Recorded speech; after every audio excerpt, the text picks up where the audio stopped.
I'm Chris. I'm the head of healthcare at Heart UK. I am a nurse by background. I've specialised in cardiovascular disease for the past 10 years. I'm joined by Lynn Garton and Alan Flanagan. Lynn, you're on mute, but could you introduce yourself, please? Thanks, Chris. Yes, my name's Lynn Garton. I'm a registered dietitian and dietetic advisor at Heart UK. I'm Flanagan. I'm a postgraduate researcher at the University of Surrey and associate registered nutritionist with the Association for Nutrition. Excellent. So hopefully technical issues all aside and introductions done. Thank you for joining the webinar today. This one's a little bit longer than the ones we normally do. As a charity that specialises in cholesterol, we get an awful lot of questions about saturated fat in general, and also saturated fat in relation to cholesterol and overall health. So we've extended the period we would normally run. We are recording the webinar for anybody who needs to drop off for some reason, who can't make the whole thing. And all of those recordings are uploaded to our website, so you can watch those afterwards. So don't worry if you need to pop off at all. So what I think we said we'd start with, and I think it's quite important, is actually understanding what saturated fat is. We hear the words fat all the time, especially saturated, unsaturated, good fats, bad fats.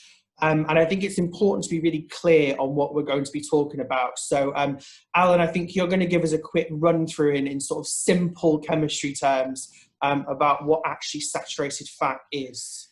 Yeah, so the term itself is a reflection of the chemical structure of the fatty acid. So when we talk about dietary fat, that's the broad term. It's an umbrella term for three subtypes of fat, which are saturated, monounsaturated, and polyunsaturated fats. Saturated fats are characterized by every available hydrogen atom being accompanied, so to speak, or occupied by a corresponding carbon atom. In geeky terms, it just means that everything kind of links up in the chain, or in more simple terms, and it means that they tend to be quite rigid structures. They're a little more, they're straight, if you want to conceive it mentally that way. When we have monounsaturated fats, for example, they differ because there is what's known as a double bond, which means essentially that there's now a kink in the straight chain, and it becomes bent as a fatty acid. And mono simply denotes that there is one of these double bonds and one of these kinks in the chain, so to speak. And polyunsaturated fats is simply denoting poly for multiple. So there can be multiple double bonds, and that typically describes a fairly unique chemical structure, which also gives us what are known as our essential fatty acids. So these are fatty acids that we must obtain through the diet, which are known as omega-6 and omega-3. And really the omega there and the 3 and the 6 is just describing where the first double bond in the chain actually occurs. So I think for lay people, a good way of visually conceptualizing it is that saturated fats are kind of straight and rigid because all of the carbon and hydrogen atoms match up. And then monounsaturated fats have a single kink in the chain, and polyunsaturated fats have multiple kinks in the chains.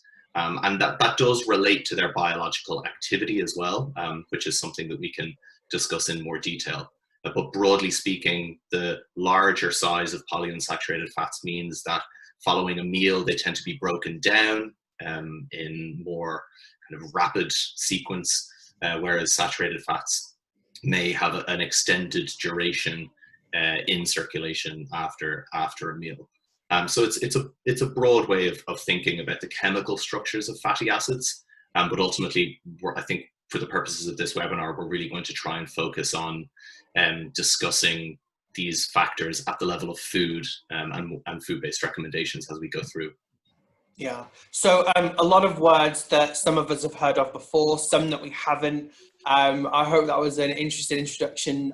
Maybe some of you went back to school talking about chemical structures and the like, something that you might not have spoken about in a while. But as Alan said, we are here to focus now on turning that into real life sort of tips and tricks that we use when we talk about saturated fat, and how that actually incorporates into real life, into the diets that we enjoy and hope to enjoy, every single day.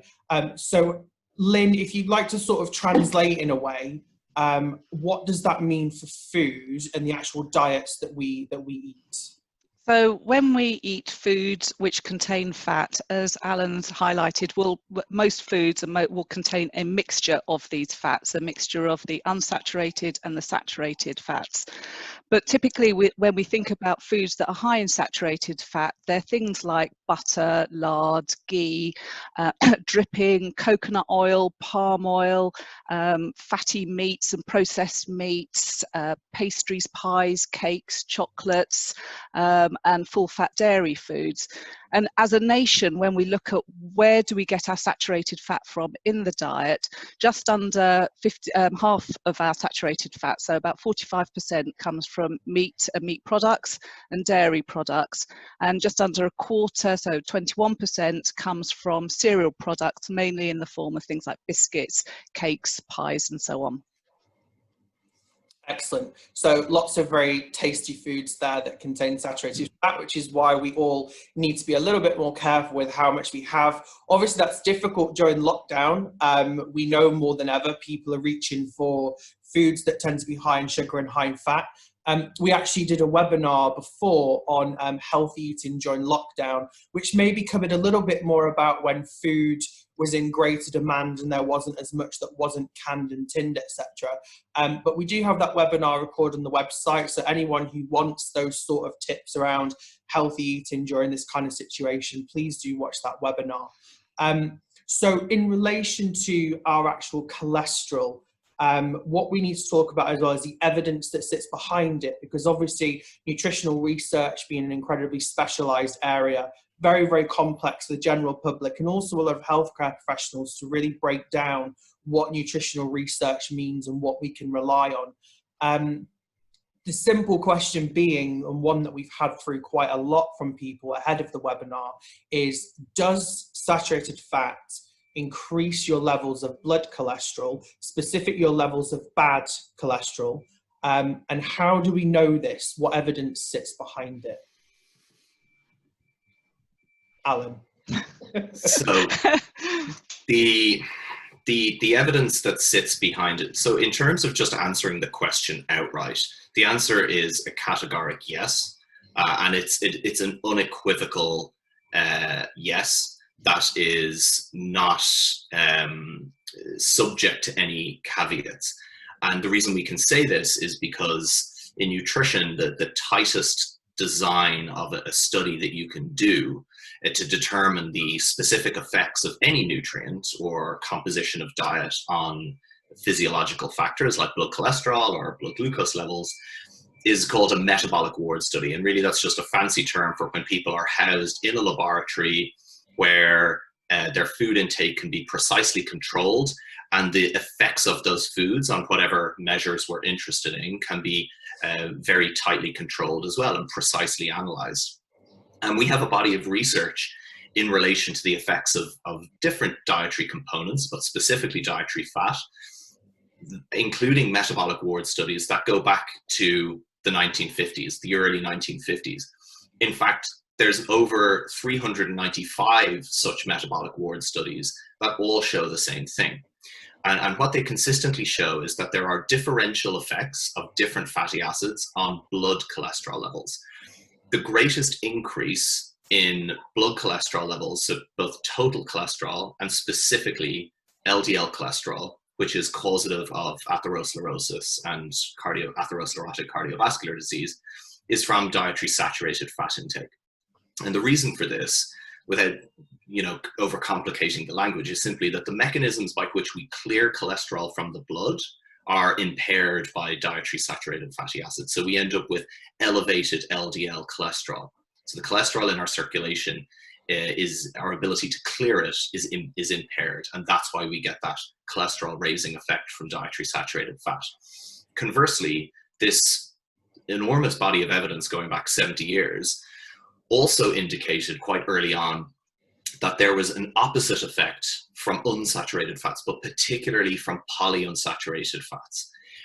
In fact, the most important predictive effect of diet on blood cholesterol levels was the relationship or the ratio of polyunsaturated to saturated fats. That's known as the P/S ratio. And again, that was identified as early as the 1950s, that saturated fats will have the greatest effect on increasing blood cholesterol, and polyunsaturated fats will have the greatest effect on decreasing blood cholesterol levels. But the cholesterol raising effect of saturated fat is twice the cholesterol lowering effect of polyunsaturated fats. And so for that reason, it's important that this ratio comes into play, because the ratio dictates that the higher your polyunsaturated fat intake over saturated fats, so higher polyunsaturated fats and lower saturated fats, will have the greatest impact on reducing blood cholesterol levels. Monounsaturated fats have historically been somewhat of a neutral, partly because in the preliminary and early days of this research, monounsaturated fats occur in both plant and animal sources. And so while they appear to have a neutral effect overall, and certainly in a lot of population research, we're suggesting sometimes increased risk, actually when you dig a bit deeper into that, what we now know in our modern evidence base is that there are divergent associations with risk, whether those monounsaturated fats come from animal sources or from plant sources. So plant source monounsaturated fats, probably the most famous nutritional example would be extra virgin olive oil, for example. And although monounsaturated fats do not tend to impact on LDL cholesterol to any great extent, what they do seem to do is preserve or even slightly increase HDL cholesterol, which is broadly known as good cholesterol in a colloquial sense. But from a cholesterol management perspective, the most important ratio is polyunsaturated to saturated fats, and we can concretely and unequivocally state that dietary saturated fats have the greatest impact on raising blood cholesterol levels. And then I don't know if you want to dig into this, but there are differential effects of each saturated fatty acid themselves that is relevant to a degree when we discuss some nuances in the literature, for example, whole milk dairy, but overall, it's a relatively overly reductionist way of thinking about nutrition, because you don't eat isolated fatty acids, you eat foods. And foods that are high, certainly in kind of mixes of longer chain fatty acids like beef, butter, lard, they have quite pronounced effects on increasing blood cholesterol levels and over the long term cardiovascular risk. So, Alan, can I ask a question in terms of the studies back in, you said dated back to the 1950s, from sort of then to now, has the evidence been built upon, and what do we know now? So it's one of the great things about science is that it's an error correcting machine fundamentally, and when we identify things that are inconsistent with previous knowledge, they tend to be corrected. But otherwise, if you're on the right track, so to speak, then what tends to happen is things get built on, and what we have had is a body of evidence built on from the 1950s that has simply added our nuance and understanding to the overall risk equation. Whereas it's really important to state that none of that evidence has been invalidated. It's simply been built on. So right now, in 2020, we're much more appraised of a lot of the nuances. So just as an example of this, in the 1950s, a lot of the preliminary research was focusing on total cholesterol levels. We now know that total cholesterol is not an entirely sensitive marker of risk. The focus shifted onto LDL cholesterol, and there were strong associations with LDL cholesterol specifically, but the actual LDL receptor wasn't discovered until the late 1970s and early 1980s, and consequently from that, statins and other interventions targeting the LDL receptor have been developed. So it's only been a progressive evolution of this evidence base that has continued to build upon that research. But certainly that research from the 1950s is when you go back and read it, is very prescient in even, for example, identifying that dietary cholesterol was not likely to be a dietary constituent of concern, even though it kind of found its way into the general conversation about heart disease risk and diet. But those studies make clear that it was unlikely to be a significant factor in the overall risk equation. So yes, all that's happened in the last 70 years is we've continued to build upon that research. And we now have a much more nuanced understanding of the underlying mechanisms. We understand factors like the substitution effects of diet. So what you replace saturated fat with does matter. It doesn't make any difference to your risk if you lower your saturated fat and start eating a lot of refined carbohydrate and sugar. And we understand these nuances to the picture, but fundamentally it's just got stronger and stronger as an accumulated evidence base. So we can see we've got an incredibly strong base of evidence to say that if you eat too much saturated fat, it will increase your levels of bad cholesterol in the blood. But equally, that what we can't do is completely cut out fats from the diet altogether. What the most important thing is if you reduce the amount of saturated fat that you have, if you replace those with good fats, you will also see a benefit. This is also important, and these are conversations that Lynn and I have had on and off now for a couple of months, which is that some people, when they enter into trying to reduce their cholesterol specifically, trying to reduce their saturated fat, because they don't always replace those with good fats or healthier products, they lose weight. And actually, some people who are a healthy weight don't want to lose weight. They don't want to be any lighter, because there's no need to be whatsoever. So for people who are already a healthy weight, who are already active, who are looking to reduce their cholesterol, especially important that when you reduce your saturated fat, you do replace those foods with healthier fats. So that's just a point I thought I'd include there. That's quite important. Many people who need to reduce their cholesterol could also do with reducing their weight, but replacing saturated fat with healthy fats shouldn't slow that down at all. So it's important not to cut fats out of your diet altogether. There's very, very few, very rare lipid conditions, most often inherited, where we would suggest that you severely limit the amount of fat that you eat, but those are very few and far between. So that's quite important just to highlight that. So there is, like I said, a huge amount of evidence that supports the effect of saturated fat on cholesterol. Particularly, this is LDL cholesterol, as Tom said. But the link between saturated fat and cardiovascular disease being things like heart disease, heart attacks, strokes, angina, vascular dementia, peripheral vascular disease, all of those things. Also evidence to support the link between saturated fat and cardiovascular disease as well. If Alan, you'd like to sort of talk us through that journey as well. Yeah, and I think it's important because it can be commonplace for particularly observational studies for people to pull out an observational study, particularly if it's a meta-analysis, which for lay people listening is a type of analysis where you collect as many studies as you think are relevant to a particular question, and you synthesize all of their results together to get one overall composite result. And they're really useful styles of research or research designs when we're talking about pharmaceuticals or biomedical sciences, where you're looking at a drug, for example, where the type of study is pretty much the same from study to study, and the type of patients it in, and the dose and the duration and all of these stuff. They align, and it's easy to get a good conclusion. For nutrition, it's not always that simple. Studies are done in different populations, they have different dietary patterns, and most of the question marks over the link between saturated fat and heart disease have actually come from about 2010 onwards. There was one of these meta-analyses published in 2010, there was another in 2014 and 2015, and they all suggested there's no association.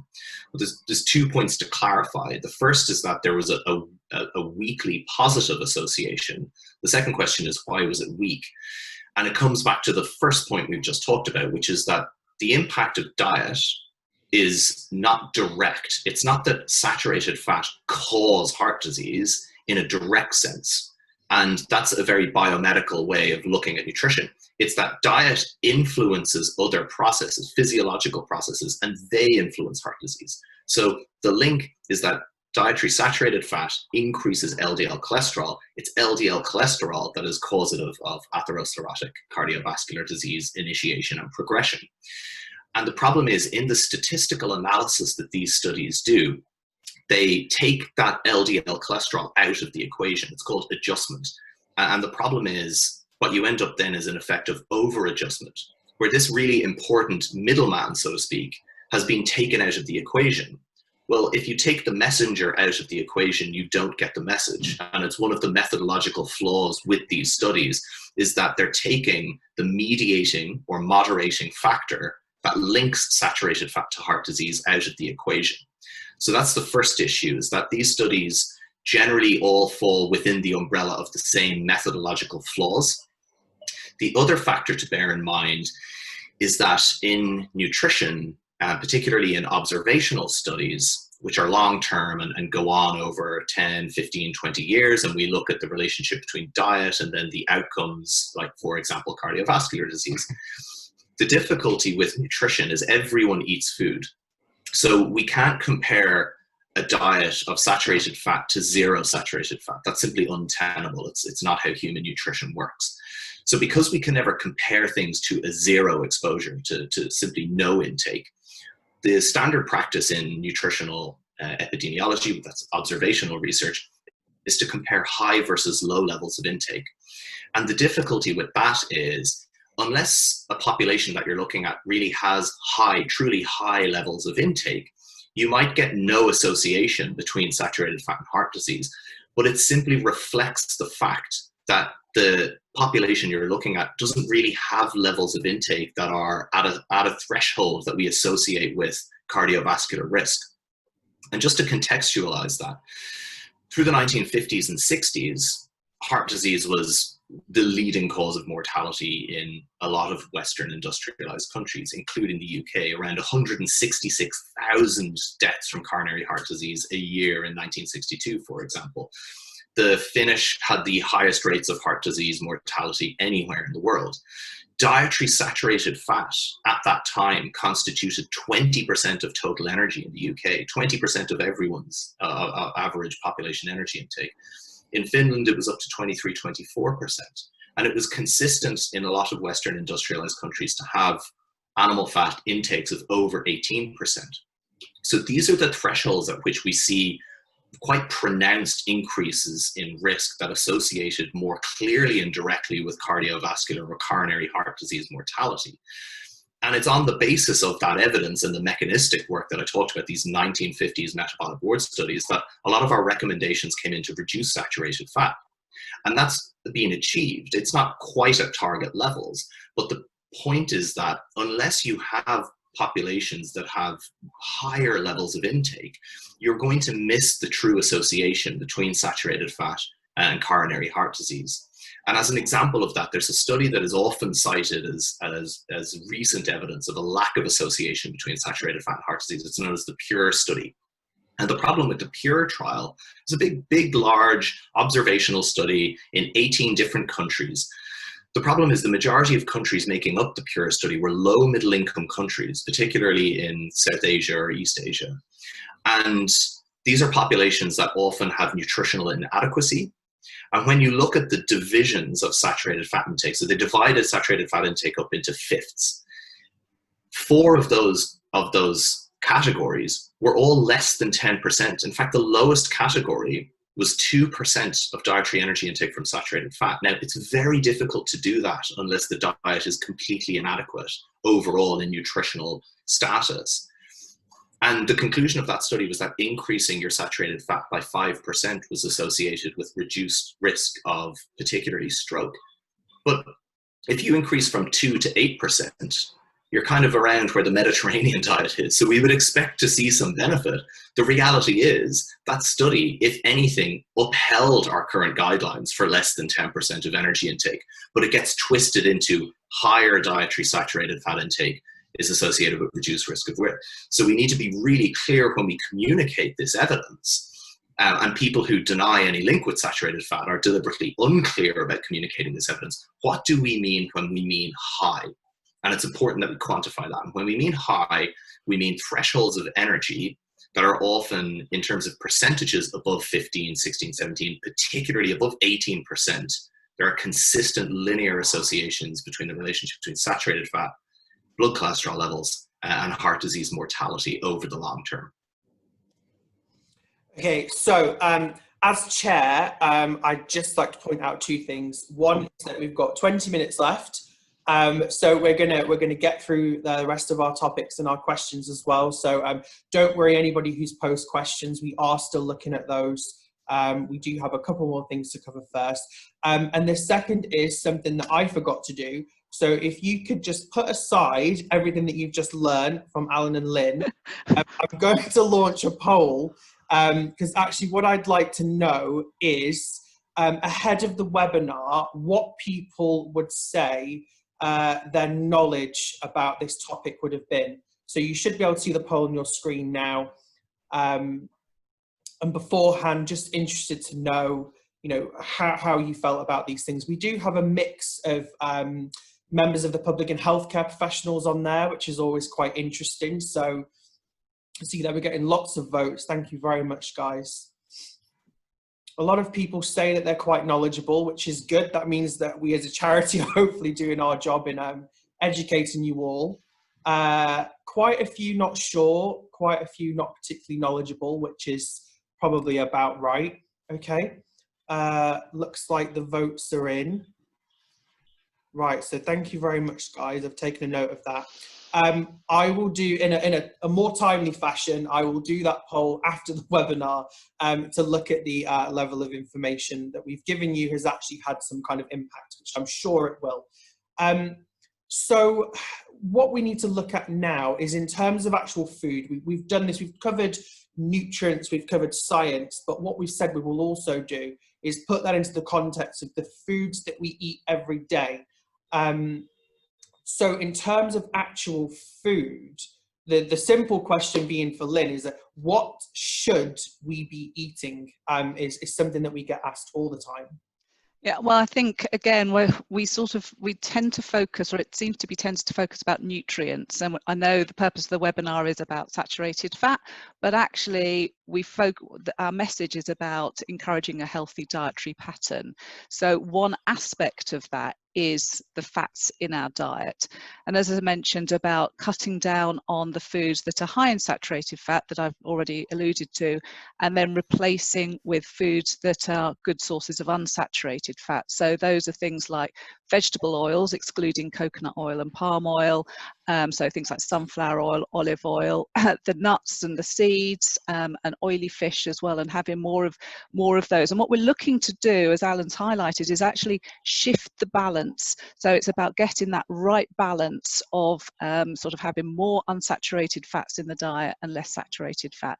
And by including more of those food sources, the vegetable oils, the nuts, the seeds, the oily fish, as well as whole grains, fruits, vegetables, legumes, beans, peas, lentils, nuts, seeds, including more of those foods into the diet and less of the foods that, as I say, are high sources of saturated fat. And I'd also like to sort of go back to what Alan was saying. I think now the evidence is growing stronger and stronger and stronger. And once you take away the factors that have been are critical of the nutrition research, the evidence is there that we need to reduce our saturated fat in the diet. And currently in the UK, we're eating too much. And that's why all the expert bodies and professional organisations all recommend reducing saturated fat to reduce LDL cholesterol. I think just to touch that one point that you mentioned that I think gets lost when we in the discussion, Lynn, and you mentioned it, and I think it's important re-emphasizing, is dietary fiber. So we're obviously really focused here on fats and dietary fats and fat composition, but it's remiss to, and often it gets lost in the conversation because we're so focused on fats, is dietary fiber, which has a direct effect on lowering cholesterol because that fiber binds to the cholesterol that's being recycled in your body and removes it. And without fiber, that cholesterol can get reabsorbed and is back into the cholesterol pool. So it's really important that we also recognize that very high dietary fiber intake can have a direct effect on lowering our LDL cholesterol as well. Mm. Something we've touched on before actually as well, that, you know, it's incredibly important to note that. And also with diets in general, any diet that denotes that you should completely cut out entire food groups is never going to be a huge benefit. So for example, we see drops in the amount of fiber that people get, the amount of whole grains people get when they cut completely carbohydrates out of their diet or have extremely low amounts of them. So, you know, it's all about balance. Yes, you are allowed a certain amount of saturated fat, but not too much. Yes, you can continue to eat carbohydrates, just try to focus on some of the healthier versions. So whole grain versions over white versions predominantly, for example.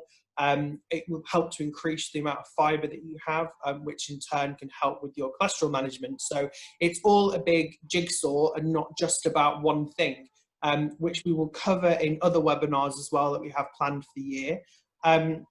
But one thing that we do hear quite a lot is that, you know, in some quarters, saturated fat or some foods that are known to be quite high in saturated fat are okay to have. So why do we get those messages through, Alan? Well, I think on one hand, the messages come from a particular movement that is quite active in trying to take a revisionist perspective on our understanding of heart disease and health, and certainly the dietary factors. It tends to be wrapped up in a conspiracy narrative about one particular scientist from the 1950s and 60s. You know, the reality is, while the narrative may be attractive in its simplicity, it's devoid of any actual rational basis in science or even the chronology of events that led us to this point. So I think that's one factor to bear in mind, is that, you know, diets, unfortunately, are also belief systems. We have a very active dietary movement that believes that saturated fats were unfairly vilified, that the scientists were all corrupt because Big Sugar paid them off and the vegetable oil industry came in and blah, blah, blah, blah, blah. And it's nonsense. It's simply nonsense. And I don't want to put it any nicer way because it distracts from the body of knowledge that we have to be able to improve public health. But then there are also legitimate questions over our more modern understanding. And I can see one of the questions up there, which relates to an effect of cheese on blood cholesterol levels. And this is something that is worth talking about in a more scientific sense, because, like I said, our body of knowledge has evolved and we do understand nuances. So not all saturated fat foods that would be identified as saturated fat necessarily behave the same way.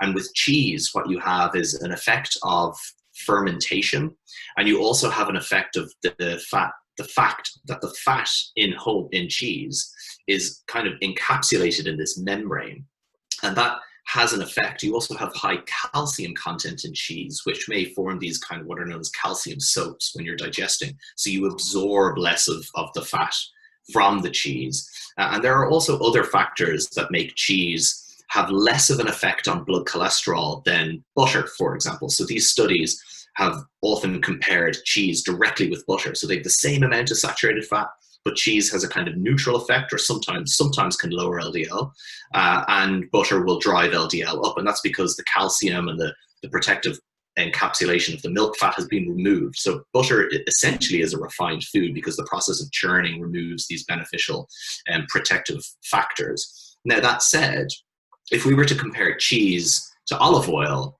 you would still get a greater effect of the unsaturated fats in improving blood cholesterol levels.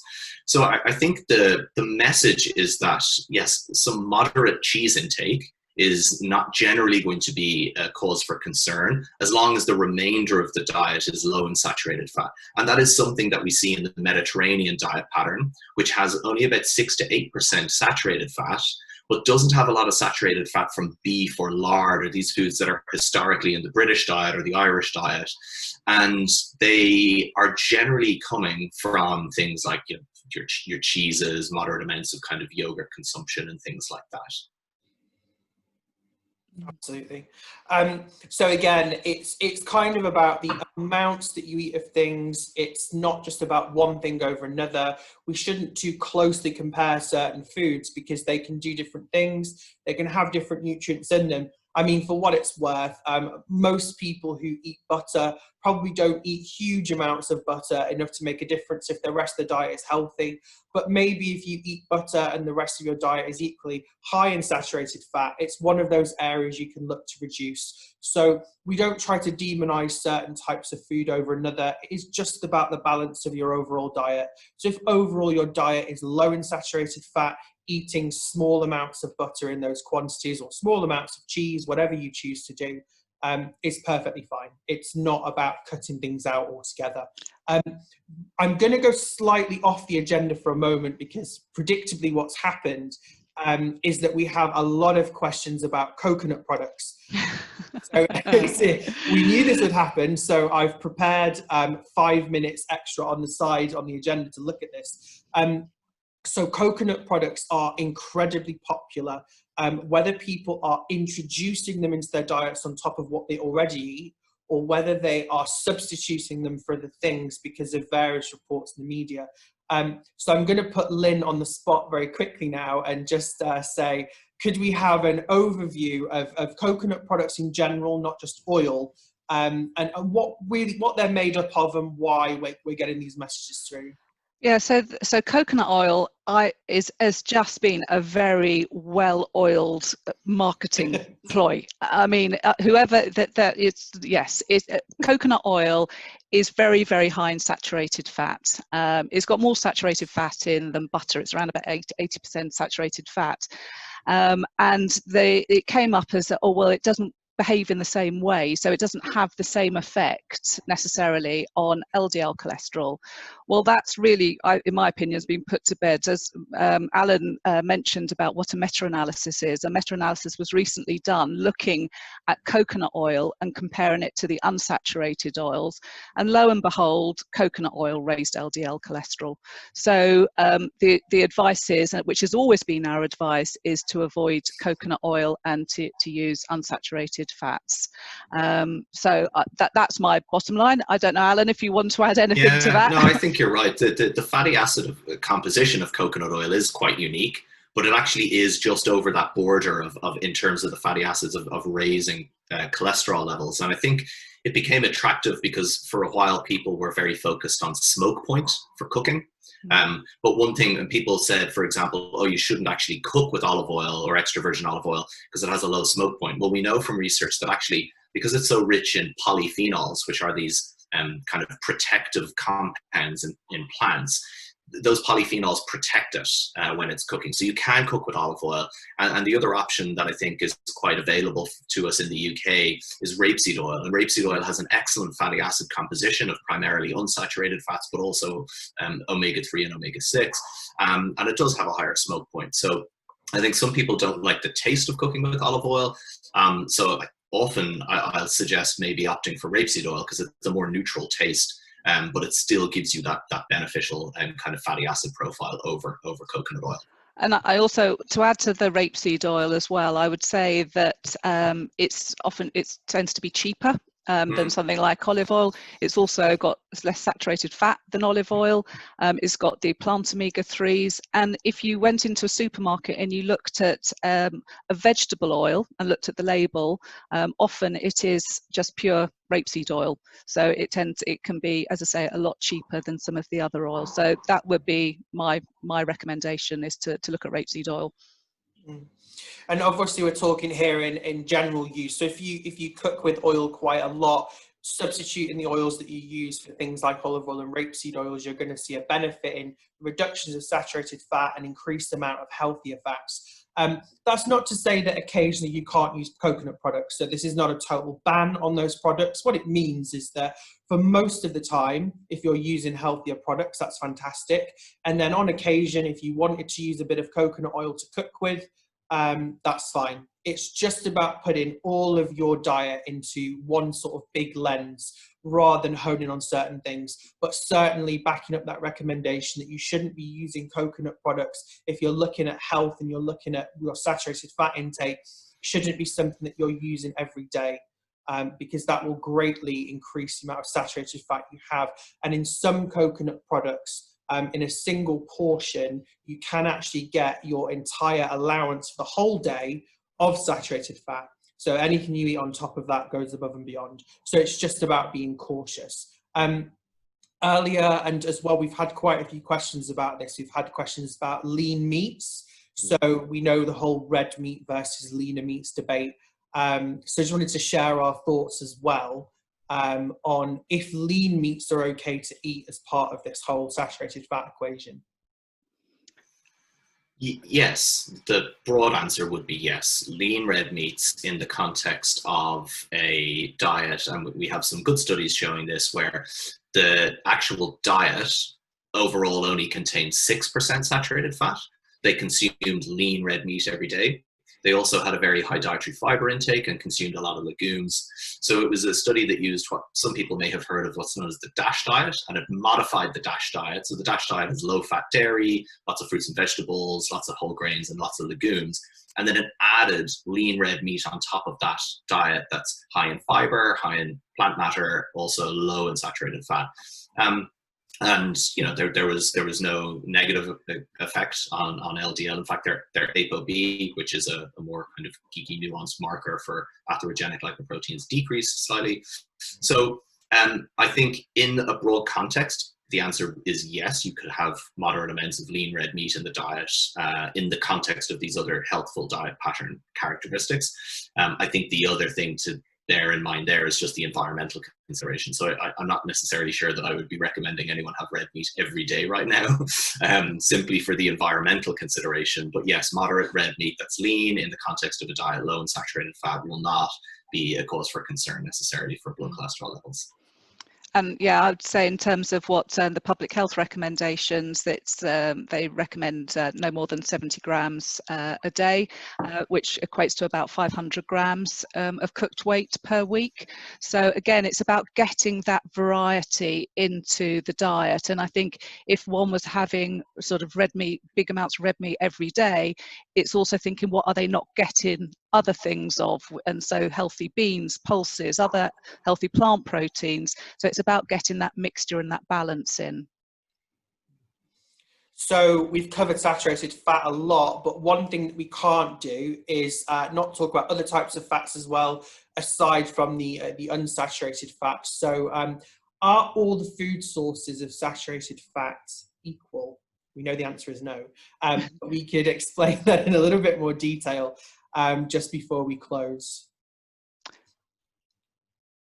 Yeah, well, I think the same, applies to all fat subtypes. Although we have been focused on saturated fat, and we do know that there are different effects of different foods, what we're primarily concerned about, and historically we're concerned about in terms of initial public health recommendations, has been a total diet high in overall saturated fat content. And like I said, in the 60s, the British diet, 20% of energy of all of that, and bearing in mind people were consuming anywhere in terms of estimates between 500 to 800 calories less than they are on average today. So less overall energy, but 20% of that energy from saturated fat, and heart disease was a significant burden. In the UK, there are obviously other factors like smoking that have been improved as well. But a total diet where the primary contributing food sources of saturated fat were beef, lard, butter, and whole milk. And obviously foods like lard would not be habitually consumed anymore. So the recommendations have always been to lower overall and total saturated fat content via reductions in the amounts and types of foods people consume. But the same applies to other fat subtypes as well, in terms of understanding that there can be different effects. So in terms of reducing that saturated fat content, we know that broadly we want to replace it with unsaturated fats, but that also matters. So monounsaturated fats we want to consume primarily from plant sources. So oils, olive oil, certain nuts like walnuts high in omega-3s. And we want to consume oily fish, and we want to consume nuts and seeds, and these kind of broad speaking, these unsaturated fat foods that are a mix of poly and monounsaturated fats. And within that, with, for example, polyunsaturated fats, we know that that there is still a hierarchy in terms of preference, and we want foods that are richer in essential fatty acids like omega-6 and omega-3 in particular. We can get omega-3s from oily fish. We can get the plant version of omega-3 from things like nuts and certain seeds, and we can get omega-6 from oils as well, vegetable oils as well. So there is still, certain foods that would be better to emphasize than others in the context of mono and polyunsaturated fats, and that's generally going to be from broadly plant and marine sources of unsaturated fats. And I think quickly I'd also like to maybe touch upon, because I've seen a question that's come up about trans fats, and I think there's been, it's still a kind of, it's continues to be believed that the spreads, the unsaturated spreads, are a rich source of trans fat, which is basically, so they go through a process called partial hydrogenation, which is where oil gets converted through chemical process to a harder form, and it was used back in the days to actually harden these unsaturated fat spreads. However, and that was always a justification then, oh, well, butter is natural, therefore it's good, and these spreads are not good. But the process produces this partial hydrogenation, produces what's called trans fatty acids. And these particular trans fats are known, are sort of worse than saturated fat in that they raise LDL, but they also lower the HDL cholesterol. And as again, through science, we knew it's evolved. We now know that these are harmful, and as a result, through voluntary exercise in the 90s, most of those manufacturers of the spreads have now reduced them. So they've cut them out. So those spreads are not a source of trans fatty acids. I just wanted to clarify that. I think you're right to clarify that, because there's also another question about Flora and Benecol or Flora Proactive. And I think I see a lot of people reluctant to use a product like that because of this association or this kind of misconception that it contains trans fats. But in fact, from a dietary perspective, in terms of little additions, plant stanols have quite a good effect on reducing blood cholesterol levels. And so those food products, as kind of functional food products, can be really helpful for someone to include regularly. And I think the doses, give or take, around 2 grams a day, which, I think in the actual food products itself is maybe about 20 grams of that, which if someone's having some toast in the morning or a sandwich during the day is easily achievable in the diet. So as a functional food that's readily available in supermarkets, it's there and it's accessible, but I do see still people reluctant to buy it and use it in their daily diet because of this fear of, oh, it's a margarine and they're terrible. They were terrible in the 1960s, but as Lynn says, they've largely been removed from the food supply because of our updated understanding. Okay, so we've had a lot of really good information there, I think. What I'd like to do is run in a more timely fashion now the poll for the post-webinar. So if you guys could all give us an idea of your level of knowledge now that you've been hopefully very well educated in saturated fat. We've had a huge number of questions come through, an unprecedented amount for our webinars, actually, a huge number of questions. We can't answer them all in the webinar. However, if you feel like your question hasn't been answered in the webinar today, you can email it to us at ask, that's ask@heartuk.org.uk. If you think you've missed something that we've said, we do record these webinars. So hopefully by the first few days next week, we can we can upload the webinar to the website so you can watch it again. And again, if you have follow-up questions, do email us, ask@heartuk.org.uk. I can see there's been a really big increase in the number of people who now feel they're very knowledgeable about saturated fats. So I feel quite comfortable that that's job done. A little bit over, but I think that's important that we've covered as much as we possibly can. We have more webinars coming up over the coming months up to the end of the year we've scheduled in. So there's a lot more of this to come. And if you are a healthcare professional, we also have free professional membership, which incorporates the Heart UK Nutrition Academy. So all of the science and information that sits behind nutritional guidance is hosted on there. We're also looking at running in the future specific nutritional webinars for Nutrition Academy members, which will be more scientific, more complex, more related to healthcare practice for professionals. So if you'd like to sign up through there, you can go through our website. Thank you very much to our panel, especially to Alan, who's joined us in his free time today, especially over lunch. So thank you so much. Thank you to Lynn, who has done many of these webinars with me now, which has been fantastic. And anyone who'd like to make a small donation or a big donation to Heart UK to help us continue the work that we do, that'd be very much appreciated. We can't run these types of things without any form of donations or even sponsorship. So if you know an organisation that wants to sponsor a webinar, do put them in touch with us. Thank you very much for joining us, and take care, everybody. Thank you. Thank you. Cheers.